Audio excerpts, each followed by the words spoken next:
మిమ్మల్ని మీ కామెడీని బుల్లింగ్ అని చెప్పి గౌతమ్ అనడం జరిగింది, అది కరెక్టా? రాంగ్. అసలు నేను ఎప్పుడు ఎవరిని నేను బుల్లింగ్ చేయలేదు. ఫస్ట్ ఆఫ్ ఆల్ నాకు బుల్లింగ్ మీనింగ్ నాకు అర్థం తెలియదు. బుల్లింగ్ అంటే ఏంటి బ్రో అని బుల్లింగ్ అంటే నేను బుల్లు సంథింగ్ ఈ బుల్లు ఉంటుంది కదా దానికి సంబంధించింది. నేను అలా అన్నానేమో అని ఫస్ట్ ఫీల్ అయ్యాను. తేజ అని అడిగారు, అదే తేజ బుల్లింగ్ అంటే ఏంటరా అంటే సో అండ్ సో దీని అర్థం అని అంటే ఒరే నేను అలా చేయలేదురా బాబు, మనం చేసి అలాంటి చేస్తే గిట్ట జనాలు నన్ను ఈ 10 సంవత్సరాల నుంచి ఇంత ఎంకరేజ్ చేయరు. నా కామెడీ ఏంటో ప్రేక్షకులకు తెలుసు. సీజన్ 4 నా కామెడీ ఎంజాయ్ చేశారు. అదే కామెడీ చేస్తూనే సీజన్ 8 లో ఉన్నా నేను. నాకు ఆ బుల్లింగ్ చేసే అవసరం నాకు లేదు. ఫస్ట్ ఆఫ్ ఆల్ నేను చేయలేదు కాబట్టి రోజు అంతా ఫైట్ చేశాను నేను. ఈ సిచ్యువేషన్ జరిగాక లోపల నువ్వు కామెడీ తీసుకోపోతే షోసే రాకు, లేకపోతే ఈ కొన్ని మాటలు గౌతమ్ని అనడం జరిగింది, అది కరెక్టా? అంటే బేసిక్గా బిగ్ బాస్ అనేది ఒక ఎంటర్టైన్మెంట్ షో బ్రో. ఎంటర్టైన్మెంట్ అనేది అంతమంది మీతో ఉన్న 14 మంది 15 మంది ఎంతమంది ఉన్నారో వాళ్ళు తీసుకుంటున్నారు కామెడీని, నువ్వు ఒక్కడికి తీసుకోవట్లేదు. అంటే దానికి ముందు నువ్వు ఎంజాయ్ చేసావు. పర్టికులర్ నీకు ఏదైతే నచ్చదో అని, నీకైతే ఇది అండం నీకు నచ్చదని చెప్పాడు కదా, అది మాకు తెలియదు. హౌస్లో కొంతమంది తెలుసు, కొంతమంది నువ్వు కొంతమందికి చెప్పావు, కొంతమంది తెలియదు. అండ్ గౌతమ్ అనే వ్యక్తి దాని ద్వారా మాకు పరిచయం. సోషల్ మీడియాలో ఏదైతే ఉందో దాని ద్వారా మాకు తెలిసింది అశ్వత్థామ 2.0 అనేది. దాని ద్వారా తెలిసింది. దానివల్ల మేము గౌతమ్ అశ్వత్థామ 2.0 దానివల్ల మనోడు ఫేమ్ అని చెప్పేసి నేను అది అనడం వల్ల మనోడు హట్ అవుతున్న విషయం నాకు తెలియదు. ఒకరు హట్ అవుతారంటే నేను అది చేయను. నాది ఆ కామెడీ కాదు. ఫస్ట్ ఆఫ్ ఆల్ నేను డబుల్ మీనింగ్ చేయలేదే, బూతులు మాట్లాడలేదు, బూత్ కామెడీ చేయలేదు. ఏదైతే ఉందో పాయింట్ అశ్వత్థామ అనేది ఒక మంచి పదము. దాన్ని ఒకరు ట్రోల్ చేసిన విషయం, దానివల్ల నెగిటివిటీ అయింది అనే విషయం నాకు తెలియదు. అది అలా అనడం వల్ల అతను హట్ అవుతారంటే అనేవాడిని కాదు, నాకు తెలియక చేసింది అది. అండ్ దాని తర్వాత మళ్ళీ కొన్ని రోజుల తర్వాత కొన్ని వారాల తర్వాత నాకు సార్ చెప్పారు, దాన్ని ఏదైతే అన్నారో మళ్ళీ అతను అది తీసుకొని అండ్ అశ్వత్థామ ఇప్పుడు 3.1 అని అతనే మళ్ళీ దాన్ని యూజ్ చేసుకున్నాడు. అంటే నేను ఏమంటున్నా అంటే నాకు తెలియక జరిగింది. అది తెలియక జరిగిందని అక్కడ నేను వెళ్ళి క్షమాపణ కూడా చెప్పాను. సారీ గౌతమ్, నాకు తెలియదు నువ్వు దీన్ని హట్ అవుతావని, నేను ఇంత సెన్సిటివ్ నాకు తెలియదు, తెలిసి అనేవాడిని కాదని చెప్పాను. దాని పర్టికులర్ అంత మైక్ చేసి నన్ను బ్యాడ్ చేయడానికి నెగిటివ్ చేయడానికి చేసినట్టే ఆ క్షణం అనిపించింది. నాకే కాదు, హౌస్ మొత్తం అనిపించింది. హౌస్ అంతా స్టాండ్ తీసుకున్నారు. అతను తెలియక అన్నాడు కదా గౌతమ్, వదిలే దాన్ని ఎందుకు పెద్ద చేస్తాను అంటే ఆ సిచ్యువేషన్ని పర్టికులర్ ఆ క్షణం మనోడు పెద్ద చేయడానికి ట్రై చేసిన అనిపించింది ఆ పాయింట్ని. ఇది డిస్కషన్ వల్ల అవినాష్ కొంచెం నెగిటివ్ అయింది బయట. లైక్ సీజన్ 4లోని కూడా ఇలాంటి కామెడీ సిచ్యువేషన్లోనే అభిజిత్ ఇలా అన్నాడని చెప్పి, లేకపోతే అవినాష్కి ఇలాంటి టైంలోనే ఎందుకు అవినాష్ అంటే మనం ఇచ్చే సమాధానం కానీ లేకపోతే అది కరెక్ట్గా లేకపోవడమా, లేకపోతే కరెక్ట్ కన్వే అవ్వకపోవడం? అభిజిత్ ఏ విషయంలో అభిజిత్ అంటే అభిజిత్కి నీకు ఒకసారి డిస్కషన్ ఇదే కామెడీ గురించి నీకు అప్పుడు ఒక డిస్కషన్ అనుకుంటా, నోయల్కి చిల్లర నోయల్ అయిపోయింది. నోయల్ అంటే అభిజిత్ నీకు కూడా ఒక డిస్కషన్ అయింది. అభిజిత్ ఏదో నామినేషన్లో నామినేట్ చేయడం కూడా, అంటే దీన్ని పెట్టి వీడియో చేయడం జరిగింది. తెలీదు, అంటే మేబీ కట్ చేసి చెప్పే అది ఎక్కడదో ఇది ఎక్కడో తెలియదు. మేబీ దానికి వేరే కట్ చేసి పెట్టిండొచ్చు. నాకు కామెడీకి సంబంధించింది నోయల్కి నాకు చిల్లర కామెడీ అన్నాడు. చిల్లర కామెడియన్స్ని చిల్లర కామెడీ చేసేవాళ్ళని బిగ్ బాస్ తీసుకోరు కదా, ఎవరిని తీసుకోవాలి ఎవరిని తీసుకోవాలి తెలుసు కదా అని ఆ పాయింట్ ఇష్యూ జరిగింది. అది సీజన్ 4లో. నాకు అభిజిత్ అయితే ఇలాంటి జరగలేదు, ఇప్పుడు కామెడీ గురించి జరగలేదు. ఐ థింక్ మేబీ వేరే రాంగ్ కట్ చేసి పెట్టిండొచ్చు ఎడిట్. మీరు రోహిణి టేస్టీ తేజ మీ ముగ్గురే ఉన్నారు, కొత్త వాళ్ళతో కలవట్లేదు, ఎందుకు కలవలేకపోయారు? బేసిక్గా మీరు అక్కడ హౌస్మేట్స్ని అడిగితే ఇట్ట అందరితో కలిసాను. నాది తేజ రోహిణి ఒకటే బెడ్రూమ్. బేసిక్గా మాకు సర్టన్ టైం ఏంటంటే మా బెడ్రూమ్లో మేము కూర్చొని మాట్లాడుకునే వాళ్ళం. అండ్ మేము వేరే వాళ్ళతో మాట్లాడడానికి వెళ్తే వాళ్ళు ఏంటంటే కొంచెం ఫర్ ఎగ్జాంపుల్ అంటే విష్ణు పృథ్వీ ఉన్నారు, వాళ్ళు మాట్లాడుకునే వాళ్ళు పర్సనల్ అండ్ ఇంపార్టెంట్ మాట్లాడుకుంటున్నారు ఏమో, వాళ్ళని డిస్టర్బ్ చేయకూడదు. అండ్ నిఖిల్ వేరే వాళ్ళ ఫ్రెండ్స్తో మాట్లాడుతున్నారు, వాళ్ళ స్పేస్లోకి మనం వెళ్ళడం ఎందుకు అని చెప్పేసి అనుకున్నాం తప్ప మ్యాక్సిమం చూస్తే అవినాష్ అనేవాడు అందరితో కలిసిపోయాడు. అక్కడ అందరితో కలిసిపోయాడు. నువ్వు మ్యాక్సిమం చూస్తే మనకి ఎక్కడ ఈ గ్రూప్ ఆ గ్రూప్ అని మనకు ఏ ఉండదు. వాళ్ళు పెట్టుకున్న పేరు ఉండొచ్చు కొనేవన్నా, కానీ ముగ్గురు కలిసి కనబడేసరికి ఇప్పుడు ముగ్గురం కలిసి ఉండలేదని చెప్పట్లేదు, ముగ్గురం కలిసి ఫన్ చేయడానికి ముగ్గురం కలిసి చేయాలి. ముగ్గురం కలిసి నవ్వించడానికి ముగ్గురం కలిసి చేయాలి. అది అవును. ముగ్గురం కలిసి తింటున్నప్పుడు ఇప్పుడు నువ్వు తింటున్నప్పుడు పక్కన చేరింది, ఆ పక్కన ఇంకో చేరింది, ఆ విధంగా ముగ్గురం కలిసి కూర్చోవచ్చు. అక్కడ ఫన్ చదువుతున్నప్పుడు మా జోనర్ కదా, అక్కడికి వెళ్ళి ఇంకో 2 పంచులు కూర్చొని యాడ్ చేద్దామని అక్కడికి వెళ్ళి ఆ క్షణంలో మీకు ముగ్గురు కలిసి ఉన్నట్టు అనిపించింది తప్ప గేమ్ లో ముగ్గురం కలిసి ఆడింది ఒకటి చెప్పు నాకు, ఒకటి చెప్పు. గేమ్ ముగ్గురు కలిసి ఆడిందంటే మీరు మీ ముగ్గురు గ్రూప్ గేమ్ ఆడారేమో అని అన్నారు. అదే ఒకటి చెప్పమని ఒక ఎగ్జాంపుల్ ఒకటి చెప్తే ఎవరైతే ఇది అంటున్నారో ఒకటి చెప్తే నేను సమానం చెప్తా. ముగ్గురు కలిసి ఆ గ్రూప్ గేమ్ ఆడింది ఒకటి చెప్తా. దానికి మన ఓటు అపీల్ చేసుకునేది నువ్వు. Yes nice. దీని అన్నారు, దీని మీద లోపలనే అన్నారు, అది నా జర్నీ వీడియోలో ఉంది, ఇది కాదా గ్రూప్ గేమ్ అన్నారు. నేను నాకు సమానం చెప్తా. అది నాకు చాలా అవసరం. అక్కడ నాకెంత అవసరమో నా ఫ్రెండ్ కూడా అంతే అవసరం అనిపించింది. అండ్ నువ్వు చూసినట్టయితే నేను టికెట్ టు ఫినాలే టాస్క్లో ఆడుతున్నప్పుడు రోహిణికి నాకు ఫైట్ జరిగింది, శ్రీముఖి వచ్చి బెలుచుకున్నప్పుడు. అక్కడ నేను వెళ్ళి పట్టాను అంటే లేదు నేను వెళ్ళి పట్టాను అన్నది. అరే నువ్వు ఆల్రెడీ 3 points లీడ్లో ఉన్నారా, నాకు 2 points ఉన్నాయి అంటే రోహిణి ఇది గేమ్ ఇస్ గేమ్, నేను గెలవాలి, నాకు ప్రతి పాయింట్ ఇంపార్టెంట్ అని చెప్పేసి మీ ఇద్దరం వాదించుకున్నాం, చాలా గట్టిగా వాదించుకున్నాం. హౌస్ అందరు షాక్ అయ్యారు, ఏంటి వీళ్ళిద్దరు ఇంత గొడవ పడుతున్నాను. అక్కడ నేను గ్రూప్ గేమ్ అనుకుంటే నేను రోహిణికి ఇచ్చేయచ్చు. అక్కడ నాకు అవసరం అనిపించింది. నా అవసరం అక్కడ నాకు టికెట్ ఫినాల్ నేను కొట్టాలి, ఫస్ట్ ఫైనలిస్ట్ అవ్వాలి నాకు అనిపించింది. నేను అక్కడ టగ్ ఆఫ్ వార్ ఫైట్ చేశాను రోహిణితో. అంటే ఇది అనిపించలేదా? ఇక్కడ నేను ఆల్రెడీ టికెట్ ఫినాల్ వెళ్ళాను, నేను టాప్లో ఉన్నాను. 15th వీక్ నేను నామినేషన్స్ లేను. రోహిణి అక్కడ నామినేషన్స్ ఉంది. రోహిణి చాలా గట్టి ఫైట్ చేసింది, చాలా బాగా ఆడింది, ఫన్ చేసింది, టాస్క్ ఆడింది. రోహిణి ఆ వీక్ నామినేషన్ నుంచి సేవ్ అవ్వడానికి ఓటేపుల్ తనకు అవసరం అనిపించింది. నేను ఫినాల్కి వెళ్ళిపోయాను, టాప్ 5లో ఉన్నాను, ఫస్ట్ ఫైనలిస్ట్లో ఉన్నాను, నాతో పాటు నా ఫ్రెండ్ కూడా రావాలి ఫినాల్కి అని చెప్పేసి 14th వీక్ తన నామినేషన్స్లో ఉంది. తనకి ఇది అవసరం, ఫస్ట్ నామినేషన్స్, తను జనాల నుంచి సేవ్ అవ్వాలని చెప్పేసి తను ఫినాల్కి ఓటాపిల్ కాదు, దానికంటే ముందు 14వ వారంలో తనకు ఓటాపిల్ చాలా ఇంపార్టెంట్ అని చెప్పేసి నాకు ఇవ్వాలనిపించింది. అక్కడ ఒక స్నేహితుడిగా ఒక ఫ్రెండ్గా ఇవ్వాలనిపించింది తప్ప గ్రూప్ గేమ్ కాదు. నీ గ్రూప్ గేమ్ అనుకుంటే దాని ముందు నుంచి నేను ఆడుతున్నాను, నేను ఆ ముందు కూడా ఇవ్వచ్చు కదా. ఆ క్షణం ఇవ్వాలనిపించింది, ఇచ్చాను అంతే. కానీ మీ ఇద్దరు బాగా కనెక్ట్ అయినట్టు కదా లోపల. కనెక్ట్ అయ్యాము ఫ్రెండ్స్గా, అంటే తెలియకుండానే ఒక కేరింగ్ వచ్చేసింది. స్టాండ్ తీసుకోవడం కానీ, ఏమైనా చిన్న చిన్న విషయాలకు తను మాట్లాడడం కానీ, నేను లో ఉన్నప్పుడు తను వచ్చి నన్ను కన్సర్న్ చేయడం కానీ, అంటే లో అంటే కొంచెం బాధపడ్డప్పుడు కానీ, కొంచెం ఈ హెల్త్ ఇష్యూ అలా ఎమోషనల్గా కనెక్ట్. బిగ్ బాస్లో ఇప్పుడు ఉన్న మొత్తం అందరి కంటెస్టెంట్లు నీకు బయటపరిచమే. కొంతమంది లేరు, ఆల్మోస్ట్ అంటే లైక్ నేను వెళ్ళినప్పుడైతే సీత తెలీదు, నాకన్నా ముందు కొంతమంది వెళ్ళిపోయారు. సీత తెలీదు, మణికంఠ తెలీదు, అండ్ పృథ్వీ షోలో హాయ్ అంతే, అంతకుమించి తెలీదు. యష్మి తెలీదు, యష్మి షోలోనే అదే షోస్లో అంతే. కానీ వాళ్ళు ఎవరికి కనెక్ట్ అవ్వలేదు ఎందుకు అంత ఎక్కువ? నేను యష్మితో ఫన్ చేశాను, నాకు పృథ్వీ కనెక్షన్ ఫైట్లో జరిగింది బాగా, ఆ కనెక్షను. అండ్ ప్రేరణకు నాకు కనెక్షన్ ఉంది. మణికంఠ నేను వెళ్ళిన మణికంఠతో నేను ఫన్ చేయించాను వెళ్ళి. మణికంఠ నాది నేను వెళ్ళిన తర్వాత మణికంఠ నా ప్రోమోలు చూస్తే కానీ, గిన్నెలు తోమడం కానీ, ఆ డాన్స్ చేయించడం కానీ. అండ్ ఇంకెవరు, సీత వెళ్ళిపోయినా ఆ వీకే వెళ్ళిపోయింది పాపం అమ్మాయి. ఆ అమ్మాయి కూడా నువ్వు చూసినట్టయితే నేను ఎంత కనెక్ట్ అయ్యానంటే ఆ అమ్మాయికి, తను ఎలిమినేషన్ వెళ్ళిపోతున్నప్పుడు స్టేజ్ మీద వైట్ హార్ట్ నా ఒక్కడిది పెట్టింది. వైట్ హార్ట్ నా ఒక్కడిది పెట్టింది, వాళ్ళ ఓజీ నుంచి కూడా పెట్టలేదు, రాయల్స్ నుంచి కూడా నా ఒక్కడిది పెట్టింది. ఓవరాల్ వైట్ హార్ట్ నా ఒక్కడిదే పెట్టింది చూసినట్టయితే. అంత కనెక్ట్ అయిపోయింది అమ్మాయి కూడా. అండ్ మనకంట ఓకే వీళ్ళంతా మిగతా వాళ్ళు ఇంకెవరు లేరు. ఈ పృథ్వీది ఇప్పుడు విష్ణువి పృథ్వీ ఏదైతే లోపల అది జరిగిందో, సిచ్యువేషన్ ఏదైతే జరిగిందో మొత్తం ఇంకా డిపెండెంట్ లాగా ఉండిపోయారా ఇద్దరు, లేకపోతే అది ఏంటి అది ఇష్యూ? నాకు నేను ఏనాడు ఆ పాయింట్ మీద నేను ఆ పాయింట్ రేస్ చేయలేదు. ఎందుకంటే ఎవరి ఇండివిజువాలిటీ వాళ్ళకు ఉంది, అంటే లైక్ ఎవరి పర్సనాలిటీ వాళ్ళది, ఎవరి స్పేస్ వాళ్ళకు ఉంది. అక్కడ గేమ్ పరంగా నేను మాట్లాడాను కానీ ఎప్పుడు దాని గురించి నేను ఎప్పుడు మాట్లాడలేదు, నాకు మాట్లాడాలనిపించలేదు.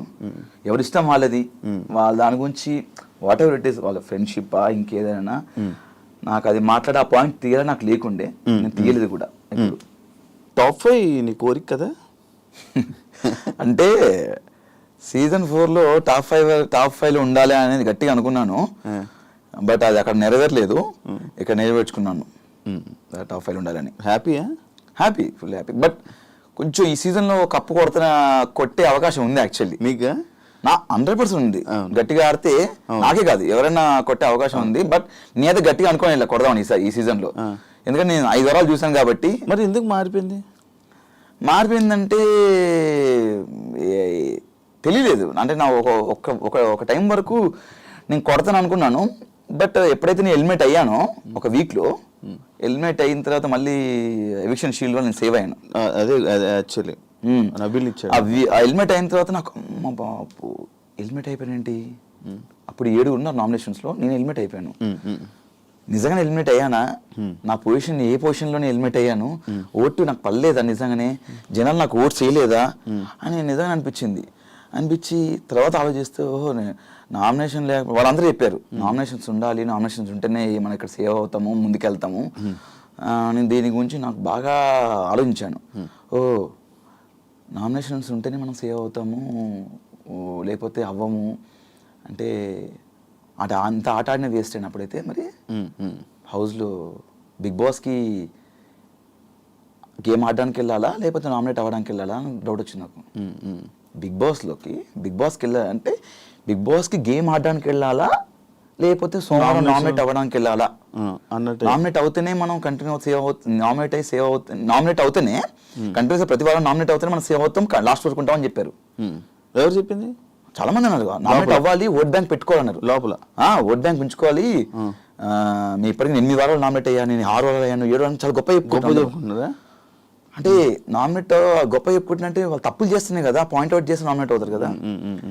అంటే ఆ తప్పులు చేసిన వాళ్ళని పాయింట్అవుట్ చేసి నామినేట్ చేస్తే తప్పులు చేసిన వాళ్ళు జనాలు సేవ్ చేస్తున్నారు. సేవ్ చేసిన వాళ్ళు సర్వే ముందుకెళ్ళిపోతున్నారు. నామినేట్ అవ్వట్లేదు అర్థం ఏంటి? ఏ తప్పు చేయట్లేనే కదా. ఏ తప్పు చేయకుండా బాగా ఆడుతున్నావు. నీకు అర్థమవుతుంది శివ కదా, నువ్వు నామినేట్ అవ్వట్లేదు, నేను నామినేట్ చేయట్లేదు అంటే నా మీద పాయింట్ లేవు, నువ్వు బాగా ఆడుతున్నావు. నువ్వు నామినేట్ 7 సార్లు 8 సార్లు అయ్యాను, 10 సార్లు నామినేట్ అయ్యాను జనాలు సేవ్ చేస్తున్నారు. నువ్వు నామినేట్ 10 సార్లు అయ్యానంటే ఎందుకు నామినేట్ అయ్యాను 10 సార్లు? తప్పులు చేసి నామినేట్ అంటే ఇంతమంది పర్టికులర్ ఒక్కొక్కరు ఇద్దరు ముగ్గురు నామినేట్ చేయాలి. అప్పుడు నీ మీద మిస్టేక్స్ ఉన్నాయి కూడా నేను పాయింట్అవుట్ చేసి నామినేట్ చేస్తున్నారు, బట్ నేను జనాలు సేవ్ చేస్తున్నారు. అంటే నువ్వు జనాల్లోకి వెళ్ళాలి, జనాల్లోకి వెళ్తే నీకు ఓట్లు పడతాయి, ఓట్లు పడిన తర్వాత జనాలు నేను సేవ్ వేసుకుంటూ ముందుకు తీసుకెళ్తాడు. సడన్గా నువ్వు నామినేట్ అయితే, సడన్గా ఒక వీక్లో నామినేట్ అయ్యావు అనుకో, సడన్గా జనాలకు నువ్వు తెలియదు, నీకు జనాలు అంటే వీళ్ళందరికీ ఓటు వేసి అలవాటు అయిపోద్ది, నువ్వు సడన్గా వెళ్తే నేను జనాలు మర్చిపోతారు అని ఇలాంటివి చెప్తున్నారు లోపల. నాకు అర్థం కాలేదు. వారం అంటే 7 రోజులు సోమవారం అనే ప్రక్రియ, నామినేషన్ అనే ప్రక్రియలో ఆ ఒక్కరోజు నామినేట్ అవ్వాలి. నువ్వు నామినేట్ అవుతేనే నువ్వు ప్రతి వారం నామినేట్ అవ్వాలి. నామినేట్ అవ్వాలంటే నేను తప్పు చేయాలి, తప్పు చేసి ఎవరిని ఒకటి గిచ్చాలి, గిచ్చేసి అని గెలకాలి నేను. మన నేచర్ అది కాదు. మనం ఆడుకుంటూ పోతాం, మన జోలికి ఎవరైనా వస్తే మనం గెలుస్తాం, మనం మిస్టేక్ ఉంటే మాడతాం. అంటే ఇక్కడ ఏమనిపించిందంటే నాకు నేను క్వశ్చన్ వేసుకున్నాను, నేను బిగ్ బాస్ గేమ్ ఆడడానికి వెళ్ళానా, నామినేట్ అవ్వడానికి వెళ్ళాలా అని అనిపించింది. సరే ఓకే, 4 వారాలు నామినేట్ చేశారు. ఒకసారి ఏమో టిఫిన్ లేట్ వచ్చిందని నామినేట్ చేశారు, ఒకసారి ఏమో నువ్వు కామెడీ తప్ప ఏం చేయట్లే అన్నారు, ఒకసారి ఏమో నువ్వు స్పీడ్ ఉన్నావు గేమ్లో అని నామినేట్ చేశారు. ఇలాంటి రీజన్స్ మీద నామినేట్ చేశారు. బట్ 2 సార్లు చీఫ్ అయిపోయి సేఫ్ అయిపోయాను. ఒకసారి రోహిణి అడగకుండా రోహిణి నన్ను సేవ్ చేసింది. ఇంకోసారి ఏమో ఇది పవర్ యూజ్ చేసుకున్నాను. ఇంకొకసారి నామినేట్ అయ్యాను, దాంట్లో హెల్మెట్ అయిపోయాను. అప్పుడు ఎవిక్షన్ షీల్డ్ వచ్చింది, నబీల్ ఇచ్చాడు. కష్టంతో ముందుకెళ్ళావా, జనాల ఓట్లతో ముందుకెళ్ళావట? నా కష్టంతో ముందుకెళ్ళాను నేను. ఎందుకు?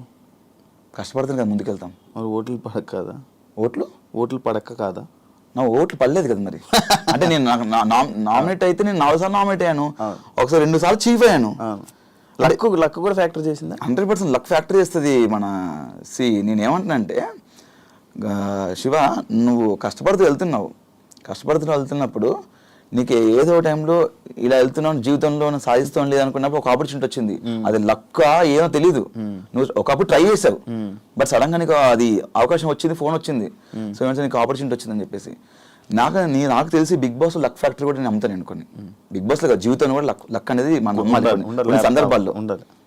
నాకు నమ్మాను. అంటే నేను ఒక్కసారి బయట జనాల్లోకి వెళ్ళాను, ఆ ఒకసారి కూడా హెల్మెట్ అయిపోయాను. అప్పుడు షీల్డ్ వల్ల, షీల్డ్ అనేది ఒక ప్రక్రియ, కంపల్సరీ షీల్డ్ ఎవరికొకరు రావాలి, అది వాళ్ళు వాడుకుంటారా ఇంకొకరికి ఇస్తారు అనేది వాళ్ళ ఇష్టం. అది ఆ టైంకి నాకు నబీల్ ఇచ్చాడు, ఐఎమ్ వెరీ థ్యాంక్ఫుల్. చాలాసార్లు చెప్పాను. దానివల్ల నేను జనాలు హెల్మెట్ అయిపోయాను కదా, నాకు షీల్డ్ వచ్చిందని ఇంకా కసిగా ఆడాను. ఇంకా కసిగా ఆడుతూ మళ్ళీ మెగా చీఫ్ అయ్యాను. ఆడుతూ కంటెంటర్ అయ్యాను, ఫస్ట్ ఫైనలిస్ట్ అయిపోయాను. 15th వీక్లో అందరు నామినేషన్స్ ఉంటారు, అక్కడ నాకు ఓటు రాలేదు. లాస్ట్ సీజన్లో జరిగింది సేమ్ ఈ సీజన్లో కూడా నీకు ఒకటి జరిగింది. ఎవిక్షన్ షీల్డ్ కాదు, ఏది? నిన్ను నీ ఎంటర్టైన్మెంట్ని జనాలు ఎంజాయ్ చేస్తున్నారు, కానీ అవినాష్కి ఓట్లు వేయట్లేదు. అదే అర్థం కాలే నాకు. కారణం ఏమనుకుంటున్నావు? ఏమైనా ఉందా అంటే? రోహిణి కూడా అదే అన్నది, ఒక స్టేట్మెంట్ బాగా చేసింది, మనము ఓన్లీ కామెడీ చేయడం వరకే పనికొస్తాం రా, మనం విన్నర్లు అవ్వలేము, మనము ఇది అవ్వలేము. దానికి నువ్వు ఏమైనా ఇవ్వగలవా? అంటే నేను మరి ఈ సీజన్లో నేను టాస్క్లు ఆడాను, కామెడీ చేశాను, నా ఎమోషన్ చూపించాను, సిచ్యువేషన్ బట్టి వచ్చినప్పుడు ఎవ్రీథింగ్. టాస్క్లు ఆడకుండా నేను ఫైనలిస్ట్ అవ్వను కదా. నువ్వు మా టాస్క్ చూసినా కూడా ప్రతిదీ నువ్వు చూస్తూనే ఉంటావు, జనాలు కూడా చూస్తున్నాను. బట్ అదే నాకు అర్థం కావట్లేదు. టాస్క్లు ఆడాను, ఫన్ చేశాను, నేను చేశాను, మరి ఎందుకు గెలవలేదు అర్థం కావట్లేదు. ఎంటర్టైనర్ కప్పు రాదా? రావాలని కోరుకుంటున్నా నేను. నాకు కూడా యాక్చువల్లీ నాకు సీజన్ 4లో క్వశ్చన్ వచ్చింది. నేను బయటకు వచ్చిన చాలా బాధ వేసింది. జనాలు ఎక్కడికి వెళ్ళినా ఇంత బాగా ఆడారు, ఇంత బాగా ఆడారు అంటున్నారు. జనాలు మళ్ళా నాకు ఓట్లు పడలేదు. మరి అంటే దీనికి ఏం సమాధానం చెప్తాం శివ? బాగా ఆడామని జనాలే అంటున్నారు, కానీ ఆ జనాలు ఓటేయకపోవడం వల్లే నేను బయటకు వచ్చాను, 5th పొజిషన్లో వచ్చాను. ఇప్పుడు సీజన్ కాపాడేమని కొంతమంది అంటున్నారు, మీరు వెళ్ళిందని చూసామని కొంతమంది అంటున్నారు. మీ కామెడీ చాలా ప్యూర్గా ఉంటుంది, ఎలాంటి డబుల్ మీనింగ్ లేకుండా ఉంటుంది అన్నారు. టాస్క్లు బాగా అంటున్నారు, కానీ నేను 5th పొజిషన్లో బయటకు వచ్చాను. తెలీదు దీనికి సమాధానం నేను ఏం చెప్పలేను. దీనికి ఎలాగో నాకు అర్థం కావట్లేదు. బట్ నాకేమనిపిస్తుందంటే, ఒక షోకి సినిమా మనం థియేటర్కి వెళ్తాం శివ, అక్కడ సరదాగా నవ్వుకోవడానికి ఎంటర్టైన్మెంట్, సినిమా అనేది మొత్తం ఫుల్ ఒక 2.5 గంటల సినిమాలో ఎంజాయ్ చేస్తాం. కంటిన్యూగా సీరియస్గా ఉంటే సినిమా హిట్ అవ్వదు. దానిలో ఫన్ ఉండాలి, ఎంటర్టైన్మెంట్ ఉండాలి. అలానే షోకి ఎంటర్టైన్మెంట్ కూడా అంతే అవసరం. కొన్ని సినిమాలు కామెడీ వల్లే అయినాయి, కొన్ని కోట్లు వచ్చినాయి, రికార్డ్స్ అవి అట్లా ఉండిపోయిన చరిత్రలో. కాబట్టి మేము అన్ని చేసాము, బట్ కామెడీ చేసాం, కానీ రావాలని కోరుకుంటున్నాను నేను కమెడియన్స్కి. ఒకవేళ కానీ నీకు ఎవిక్షన్ ఫ్రీ పాస్ కానీ రాకపోయి ఉంటే అప్పుడు రోహిణి మీరు ఎలిమినేటా? నేను ఎలిమినేట్ అయ్యాను. ఎవిక్షన్ నాకు షీల్డ్ రాకపోతే గిట్ట, నాకు ఇవ్వకపోతే. ఫిక్సా? ఒక గెలకపోయి ఉంటుంటే అయిపోయాడు అనుకుంటున్నావు? అంటే నబీల్ ఆ రోజు నాకు ఎవిక్షన్ షీల్డ్ ఇవ్వకపోతే నేను నబీల్ గారు నువ్వు ఎవిక్షన్ ఫ్రీ, అదే లైక్ టికెట్ టు ఫైనల్ తెలీదు. అది మరి అది తెలీదు, అది చెప్పలేను. మరి మేబీ అప్పుడు ఆ వారం నా గేమ్ చూసి, అదే చెప్తున్నాను, గేమ్ చూసి ఓట్లు వేస్తానారా జనాలు, లేకపోతే నామినేషన్స్కి ఫస్ట్ టైం వచ్చాడు తెలియదు, ఇన్ని రోజులు ఓట్ బ్యాంక్ లే అని చెప్పేసి ఓటు తక్కువ పడి బయటకు వచ్చావాన్నేమో, లేకపోతే గేమ్ ఆడి అంటే రోహిణి ఉండాలి కదా. మరి అవును, రోహిణి బాగా ఆడింది. ఆ రోజు రోహిణి మెగా చీఫ్ అయినప్పుడు అంత బయట అందరూ చాలా హ్యాపీ, ఒక వరల్డ్ కప్లో చూసారంట. మరి ఆ వరల్డ్ కప్ చూసి అంత బాగా ఆడిన అమ్మాయి బయటకు వచ్చిందే అంతే. ఇంకా తెలియట్లేదు. ఈ ప్రశ్నకి సమాధానం ఎవరు చెప్తారు? మీరే చెప్పాలి. నేనేలా చెప్తాను? లోపల నాకు తెలియట్లేదు కదా, బయట అంటే జనాలు ఇది అంటారా? యా, ఫ్యామిలీ వీక్లో మీకు ఇచ్చిన స్పెషల్ ట్రీట్మెంట్ ఇంకొకరికి ఎవరికి రాలేదు అనేది లోపల కూడా కొంతమంది అనుకుంటారు. దానికి ఏం చెప్తావు? ఏం చెప్తామంటే, నా యానివర్సరీ కూడా లోపలనే, అంటే October 28th నా యానివర్సరీ, అది మిస్ అయిపోయింది, లోపల ఉండిపోయినా. నేను అందరు ఫ్యామిలీస్ వస్తుంటే బిగ్ బాస్, నా వైఫ్ వస్తే కొంచెం లోపలికి వచ్చిన లైట్స్ ఆఫ్ చేయండి బిగ్ బాస్, అది ఇవన్నీ కొంచెం నేను ఫన్నీగా అడిగాను, సరదాగా ఫన్నీగా అడిగాను. అవ్వదు బేసిక్గా. లైట్లో మన బిగ్ బాస్ అంటే వైఫ్ని మిస్సింగ్ అది ఇదని చెప్పాను నేను. చాలా అవుతుంది కదా, 3rd యానివర్సరీ కూడా జరుపుకోలేదు బిగ్ బాస్, కొంచెం బాధ వేస్తుంది, ఈసారి బయట ఉంటే బయటికి వెళ్దాం అనుకున్నాను, చాలా గ్రాండ్గా అనుకున్నాను బిగ్ బాస్ అని ఇట్లా అనుకున్నాను. కానీ బిగ్ బాస్ కూడా కొంచెం ఎమోషన్స్ ఉంటాయి కదా, అంటే బిగ్ బాస్ కూడా మనం చూసి పాపం వీళ్ళన్నీ మిస్ చేసుకున్నారని చెప్పేసి మేబీ వాళ్ళు అలా సెట్ చేశారు. చాలా హ్యాపీగా ఉంది. నా లైఫ్లో ది బెస్ట్ మెమొరీ బిగ్ బాస్లో సెటప్ కానీ ఒక చాలా బాగా అనిపించింది. ఇది మీరు స్టార్ మాలో ఉండడం వల్ల మీకు అలాంటి స్పెషల్ ట్రీట్మెంట్లు వచ్చాయని మీకు కొంచెం ఫేవరిజం ఉన్నది. అట్లేదు, మా ప్రేరణ కూడా వచ్చింది. ప్రేరణ కూడా బయట ఆమెకి మా ఒక రూమ్ లో పెట్టారు. ప్రేరణకు మొత్తం గార్డెన్ ఏరియా మొత్తం సెటప్ చేశారు.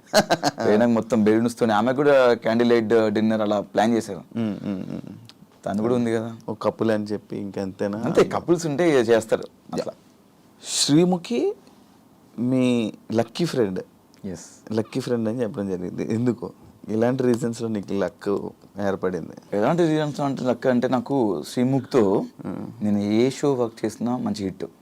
అంటే మా ఇద్దరు కాంబినేషన్లో మేము ఏ షో చేసినా ఏదైనా ఈవెంట్ చేసినా అండ్ నేను తనతో మాట్లాడినప్పుడు ఏదైనా డిసిషన్స్ తీసుకున్నప్పుడు శ్రీముఖి చెప్తే 100% వర్కౌట్ అయ్యేది నాకు.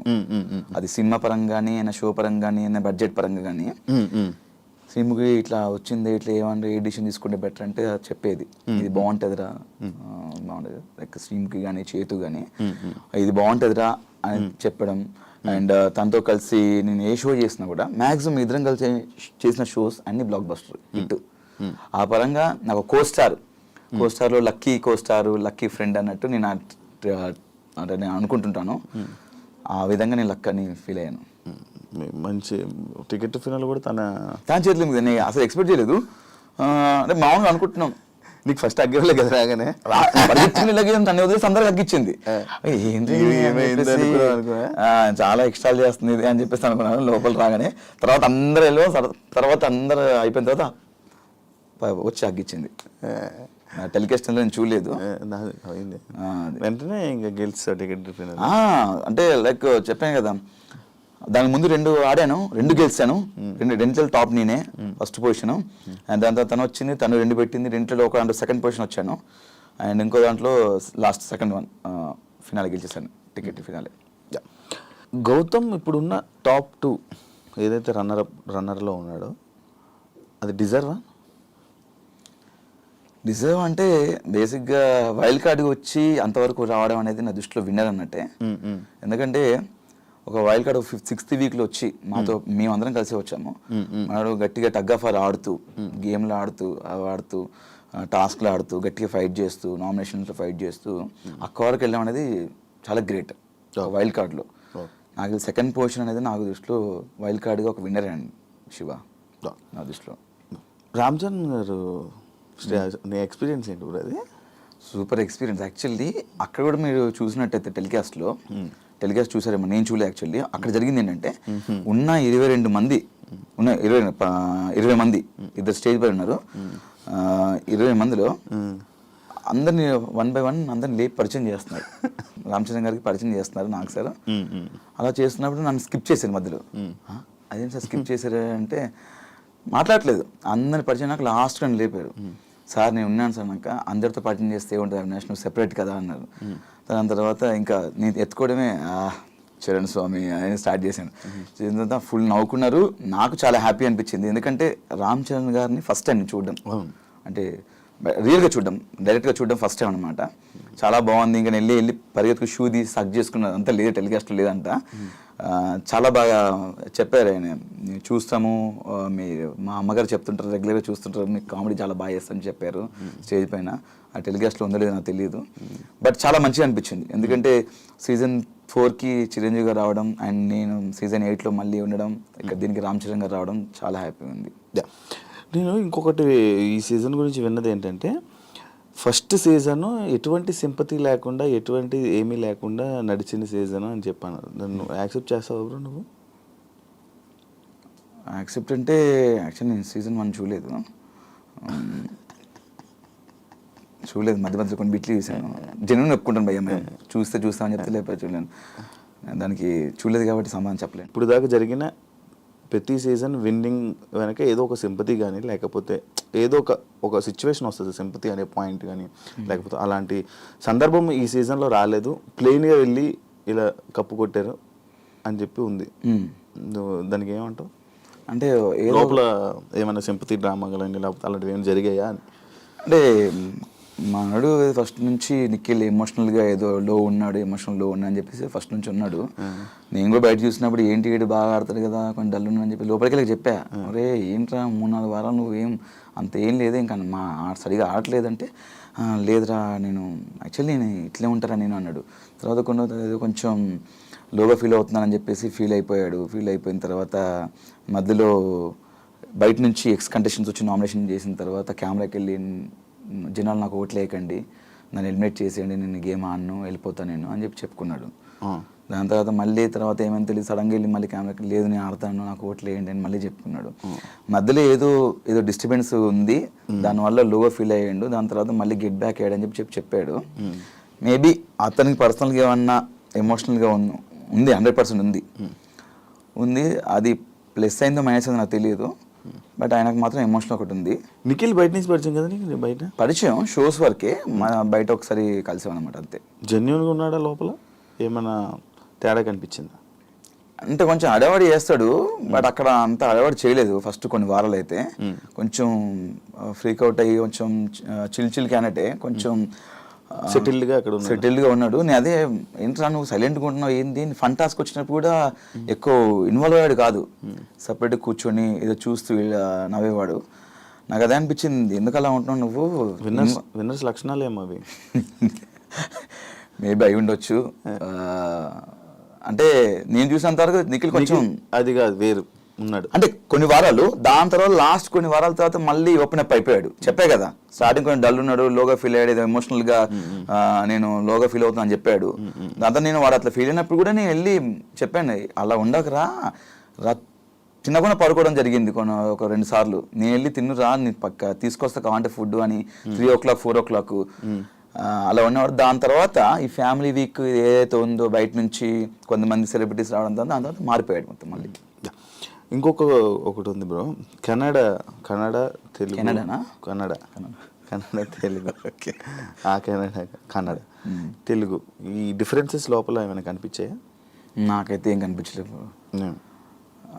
అంత డిఫరెన్స్ చూసేంత నాకు టైం లేదు. ఫస్ట్ ఆఫ్ ఆల్ లోపల గేమ్ ఆడుకుంటూ వెళ్ళిపోతున్నాను.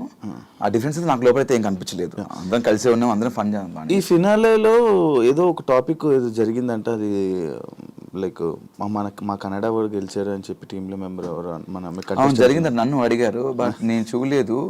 ఒకళ్ళు చూస్తే దాని గురించి చెప్పొచ్చు, కానీ నా వరకు రాలేదు కాబట్టి మన దాని గురించి రెస్పాండ్ అవ్వడం వేస్ట్ అంటున్నాను. హౌస్లో అందరు కంటెస్టెంట్లు కొంచెం డల్గా ఉన్నారు, లైక్ ఓన్లీ నామినేషన్స్ వచ్చినప్పుడే రేజ్ అవ్వడం, కానీ టాస్క్లు వచ్చిన మిగతా అవును మిగతా అప్పుడు సైలెంట్గా ఇటు సైడ్కి వెళ్ళి వాకింగ్ చేసుకోవడాలు, అటు సైడ్కి వెళ్ళి వాళ్ళు ఉండాలి. నామినేషన్స్ అప్పుడు సడన్గా ఏదో ఫైర్ వచ్చినట్టు చేసేవాళ్ళు కొంతమంది, జరిగింది ఇది. అంటే నేను కూడా అనుకున్నాను, అంటే కొంతమంది నామినేషన్స్ అప్పుడే మాట్లాడుతాను, మిగతా అంతా మాట్లాడలేదు. వాళ్ళందరూ టాప్ 5కి వచ్చేసారు, లాస్ట్ వరకు వచ్చేసారు, మనం అన్ని చేసాం, మనకి ఎందుకు రాలేదురా టాప్ 5లో బయటకు వచ్చేసాం మనం అని నాకు అనిపించింది. అదొకటే కాదు కదా, అంటే నామినేషన్ ప్రక్రియ ఒకటే కాదు కదా, చాలా ప్రక్రియలు టాస్క్ ఉంటుంది, అవి ఉంటాయి, అన్ని ఉంటాయి. టాస్క్లు ఆడారు అంటే ఏమనంటే టాస్క్ ఒకటే కాదు, పర్సనాలిటీ కూడా అంటున్నారు. పర్సనాలిటీ ఎవరు చూపించలే? పర్సనాలిటీ అంటే ఆ పర్సనాలిటీ కాదు, క్యారెక్టర్ అంటే పర్సనాలిటీ అంటే నాకు అది బేసిక్గా అందరూ పర్సనాలిటీ అంటున్నారు. నాకు అర్థం కాలేదు పర్సనాలిటీ అంటే ఏంటి. ఫస్ట్ నేను అదే అనుకున్నాను, పర్సనాలిటీ అంటే బాడీ పర్సనాలిటీ ఏమో అని అనుకున్నాను. అదే పర్సనాలిటీ అంటున్నారు, నాకు కూడా అర్థం కాలేదు. అంటే మనం ఉండే విధానం అంట పర్సనాలిటీ అంటే, ఉండే విధానము, మనం బిహేవ్ చేసేది పర్సనాలిటీ అంట. అది కూడా గేమ్ కిందకి వస్తుందని చెప్పారు. అందుకే మనకు అంటే మనకు అవన్నీ తెలియదు పర్సనాలిటీ, మనం ఎలా ఉన్నాం అలా ఉన్నాం. మనకు ఎక్కడైనా అనిపిస్తే ఫన్ చేయడము, ఏమన్నా ఎవరి మీద కామెడీ చేయడమో, లేకపోతే సరదాగా మాట్లాడుకోవడము. నాకేంటంటే నాకు తెలియక నేను అన్ని అడిగేశాను. మనం చాలా ఓపెన్ ఉంటాం కదా, బయట కూడా ఏంటో నీకు తెలుసు కదా, అలానే ఉన్నాం లోపల కూడా. కొంతమంది మరి నామినేషన్స్ అప్పుడు మాట్లాడడం, మిగతా అంత సైలెంట్గా ఉండడం అలా జరిగింది. సీజన్ 4కి 8కి డిఫరెన్స్ ఏంటి? 4 సంవత్సరాలు తేడా అని చెప్పక చెప్తా అలా చెప్పను. సీజన్ 4కి చేతు అలాంటివి. దానివల్ల నువ్వేమైనా అంటే నీ క్యారెక్టర్ లైక్ అక్కడ సీజన్ 4లో నీ ఎంటర్టైన్మెంట్ వేరు, అక్కడ మనుషులు బట్టో లేకపోతే ఏంటో నాకు తెలియదు. సీజన్ 8లో నీ ఎంటర్టైన్మెంట్ వేరు, కొంచెం తగ్గింది. సీజన్ 8లో కొంచెం తగ్గింది. అవును, 4తో పోలిస్తే. ఓకే, అంటే బేసిక్ ఏంటంటే అప్పుడు పెళ్ళి అవ్వలేదు కదా, అప్పుడు పెళ్ళి అవ్వలేదు మన, అంటే ఇంకా అన్ని ఫన్ లేడీస్తో ఫన్ చేసేవాళ్ళము, చిన్న ఫ్లట్టింగ్ ఇక్కడ కూడా చేశాను, నేను చేయట్లేదు, ఇప్పుడు కూడా చేసా పెళ్ళైన తర్వాత కూడా. అంటే బేసిక్గా అక్కడ సీజన్ 4లో ఉన్నటువంటి కంటెస్టెంట్స్ బాగా కనెక్ట్ అయిపోయి మనం ఏమైనా చేయగానే మనకు రెస్పాండ్ అయ్యేవాళ్ళు. ఇక్కడ ఏంటంటే ఇక్కడ ఏమైనా అందామంటే భయం వేసేది, ఎవరితో ఫన్ చేద్దామంటే భయం వేసేది, ఎవరైనా రియాక్ట్ అవుతో తెలియదు. చూసావు కొంతమంది బుల్లింగ్ అన్నారు, కొంతమంది ఆమె కామెడీ చేద్దన్నారు. అక్కడి నుంచి నాకు ఇంకా ఎవరైనా కామెడీ చేద్దామన్నా నేను అడిగి చేసేవాడిని. ఇక్కడ ఏంటంటే మాకు బిగ్ బాస్ ఫన్ టాస్క్లు ఇచ్చేవాళ్ళు. ఏ టాస్క్ చేసిన తర్వాత ముందు ఒక డిస్క్లైమర్, దాని ఏమంటారు డిస్క్లైమరేనా ప్రొనౌన్సియేషన్, ఓకే ఆ చెప్పి ఎవరిని ఉద్దేశించి కాదు, సరదాగా నవ్వుకోవడానికి. మనం సినిమా థియేటర్లో ముందు వస్తాయి కదా, ధూమపానం ఆరోగ్యానికి ఎవరిని ఉద్దేశించి కాదు, సరదాగా నవ్వించడానికి. కేవలం మేము మీ క్యారెక్టర్ని కొంచెం ఎగ్జాజురేషనా ఏంటది, అది కాదు, అది కూడా 2 కాక ఇంకోటి ఉంది, ఏంటది అది కూడా కాదంట. ఏదో ఎగ్జాగరేషన్ దానికి యాడ్ చేసి లేని యాడ్ చేసి చేయడం, అలా చేస్తామండి ఎవరు హట్ అవ్వద్దు అని చెప్పేసి చేయడం జరిగింది. అయినా కూడా హట్ అయ్యారు కొంతమంది, అట్లా చెప్పినా కూడా. కొంతమంది తీసుకున్నప్పుడు మనం కొన్ని చేద్దాం అనుకుంటాం, ఈ సిచ్యువేషన్లో ఇది వచ్చినప్పుడు ఏదైనా పంచ్ చేద్దాం అనుకుంటాం, ఏదైనా ఫన్ చేద్దాం అనుకుంటాం. కొంతమంది తీసుకున్నప్పుడు అక్కడ తగ్గింది అలాంటి ప్లేసెస్. అండ్ అది కాకుండా సీజన్ 4లో 7th వీక్ వరకు అవినాష్ ఓన్లీ కామెడీ చేశాడు, సీరియస్ యాంగిలే చూడాల. మనకు లేదు అది ఫస్ట్ ఆఫ్ ఆల్. ఈసారి స్టార్టింగ్ వెళ్ళంగానే వచ్చింది. స్టార్టింగ్ మళ్ళీ లేనిది మన మీద క్రియేట్ చేసి లేనిది చేస్తే ఇంకా నాకు తిక్కరేగింది. బుల్లింగ్ అన్నారు, అదే అన్నారు, నాకు నచ్చలేదు అన్నారు. అరే నాకు నచ్చినప్పుడు ఒకటి మమ్మల్ని లోపల ఎందుకు పంపించారు, ఎంటర్టైన్ చేయని పంపించాను. నువ్వు వచ్చిన వాళ్ళు కూడా మనతో పాటు వచ్చిన వాళ్ళే, తీసుకున్న వాళ్ళు కూడా. అతను వచ్చిన వాళ్ళు మనతో పాటు వచ్చిన వాడే, నువ్వే తీసుకున్నప్పుడు అరే మనం చేసింది చేయమని ఫన్ చేయమని మమ్మల్ని పంపించారు, నువ్వు రాగానే నువ్వు తీసుకొని అది తీసుకొని నాకు తెలియదు ఫస్ట్ ఆఫ్ ఆల్ నచ్చదని. నేను దాని మీద నువ్వు ఫైట్ చేసి అదే పాయింట్ మీద నువ్వు దాన్ని లాగుతున్నావు, ఇంకా దాన్ని హైలైట్ చేసి ఏదో నెగిటివ్ చేయాలి అని చెప్పేసి చిన్న విషయాన్ని పెద్ద చేయడాన్ని నువ్వు చూస్తున్నావు. నేను ఎందుకు కూరుకుంటా? అంత గట్టిగా అరిచినప్పుడు నాకు అరవడం గొంతుంది, నేను గట్టిగా అరుస్తే ఇంకా నేను అరిస్తే డైరెక్ట్ కరీంనగర్ దాకానే పడుతుంది మళ్ళీ. అందుకే అరిచింది తప్ప అక్కడ ఏదో పర్టికులర్ నేను పృథ్వీతో గొడవే కావాలని రేస్ చేసిన పాయింట్ అనుకోండి. పృథ్వీ దీని గొడవ లేకపోతే కావాలని రేస్ చేసింది ఆయన. ఫస్ట్ ఆఫ్ ఆల్ నేను చాలా నీట్గా మాడుతున్నాను, రారా అన్నాడు. నేను ఫస్ట్ ఆఫ్ ఆల్ రారా అన్న, నేను ఫస్ట్ నా ఇంటెన్షన్ ఏంటి ఉంటుందంటే ఎవరితో మాట్లాడి అన్న అని పిలుస్తా, అది చిన్నవాళ్ళు కానీ పెద్దవాళ్ళు కానీ అన్న చెప్పండి అన్న అన్న అని. నేచర్ అలాంటిది, నాతో ఫ్రెండ్స్ ఉన్నవాళ్ళు కానీ అందరికి తెలుస్తుంది మామూలుగా. అన్న అని పిలుస్తారు కానీ వాడు వీడని ఎప్పుడు పిలను. అలాంటిది నువ్వు డైరెక్ట్ రా ఏంట్రా ఆరా అంటే వద్దు రా అని వద్దంటే అంత అనరా ఏం చేస్తావు రా అని పర్టికులర్ అంత అంటే నేను ఎందుకు తీసుకుంటూ చెప్పు. అంటే నేను గట్టిగా అడిచాను. అయినా అక్కడ నువ్వు రా అంటే నేను రా అనలేదు, అది నా సంస్కారం కాదు. నేను చెప్పినా నాకు అంతమంది చెప్తున్నారు అలా అనొద్దు చెప్పినా కూడా అంటున్నానంటే అది మరి ఇంకా పైత్యమా లేకపోతే ఏంటో నాకు తెలియదు. ముందా బాండింగ్ బయట లేదు కట్ట అంటే ఇప్పుడా? ముందు లేదు, ఇప్పుడు కూడా లేదు నాకు. అంటే లైక్ అంత పెద్ద ఏం కనెక్ట్ అవ్వాలి పృథ్వీతో. కనెక్ట్ అవ్వాలంటే ఇంకా మళ్ళీ నార్మల్ టైంలో మంచిగా ఫన్ చేసేవాళ్ళం. మనోడు బాగానే మాట్లాడేవాడు. బయటికి వెళ్ళినాక మనోడు నాకు కాల్ చేయలేదు, నేను చేయలేదు. బయట కష్టపడి అదే లైక్ ఎలా అంటే తగ్గావు కదా ఏ విషయంలో? బాడీ విషయం, బాడీ తగ్గాను. ఫుడ్ విషయంలో అంటే లైక్ మనకు అలా ఉండేదన్నమాట. కొంచెం మధ్యలో స్టమక్ అప్సెట్ అయిపోవడం, ఫుడ్ డాక్టర్ ఇదే ఫుడ్ తినాలని చెప్పడం. అది ఏమైంది ఆ సిచ్యువేషన్ ఏంటది? బయటికి వెళ్ళి వచ్చావు? బయటికి వెళ్ళాను. బేసిక్ ఏం జరిగిందంటే నాకు గత 3-4 డేస్ నుంచి స్టమక్ బాగా అప్సెట్ అయ్యి ఎలా అంటే ఇంకా అవ్వట్లేదు, చచ్చిపోయేంత పెయిన్ వచ్చింది, అవ్వట్లేదు. ఇంకా రోజు మెడికల్ రూమ్కి వెళ్తున్నాను. బేసిక్గా ఏదో ఫుడ్ నాకు పర్లేదంట. నేను బంగాళదుంప తినాను, బేసిక్గా బయట కూడా తినాను. అక్కడ బంగాళదుంప వచ్చేది, వాడు చేసేవాడు హరితేజ గారు చేసేవాడు, తినేవాడిని. అండ్ ఈ దాల్ పప్పు కూడా. అది లోపలికి వెళ్ళినాక వాళ్ళు సంథింగ్ 3 డేస్ నుంచి ఏదో బ్లడ్ తీసుకున్నారు, శాంపిల్స్ టెస్ట్లు వచ్చినాయి, రిపోర్ట్స్ వచ్చినాయి. అదే టెస్ట్లు చేశారు, రిపోర్ట్స్ వచ్చినాయి. మీకు చాలా ప్రాబ్లం అయ్యేటట్టుంది, ఇది మీరు వెళ్ళిపోవాల్సిందే, లేకపోతే మీకే ఫ్యూచర్లో ప్రాబ్లం అవుతుంది. నాకు తెలిసి మీరు వెళ్ళి ఒకసారి సర్జరీ చేయించుకుంటే సర్జరీ చేసే సిచ్యువేషన్స్ ఉన్నాయని చెప్పారు. షాక్ నేను. అమ్మ వచ్చి 3 వారాలు అయింది, వెళ్ళిపోతానేమో. వెళ్ళిపోమన్నారు. ఇంకా బయటకు వచ్చేసి మెయిన్ గేట్ నుంచి అన్నారు. ఇంకా వీళ్ళేమో చెప్తే వీళ్ళు అంత ప్రాంక్ అనుకుంటున్నారు. మరి ప్రాంక్ కాదురా నిజంగా బాబు వెళ్ళిపోమంటున్నారు. నమ్మలేదు. ఇంకా వాళ్ళందరూ ఏడుస్తుంటే నాకు ఏడుపు వచ్చేసింది భయంకరంగా. నేను ఏడ్చేసాను, వాళ్ళందరూ ఏడ్చారు. ఫస్ట్ హౌస్ మొత్తం ఏడ్చారు. పృథ్వీ నాతో గొడవ పెట్టి నన్ను ఒరే అన్న, వాడు పృథ్వీ కూడా ఏడ్చేశాడు. వెళ్ళి ఇంకా సారీ బ్రో నేను అలా ఆ రోజు తప్పుగా అన్నాను అని చెప్పి అక్షణ సారీ చెప్పేసామని. It's okay bro, it's a part of game, మీరు తెలియక అంటారు, ఇట్స్ ఓకే అని చెప్పేసి వచ్చేసాను.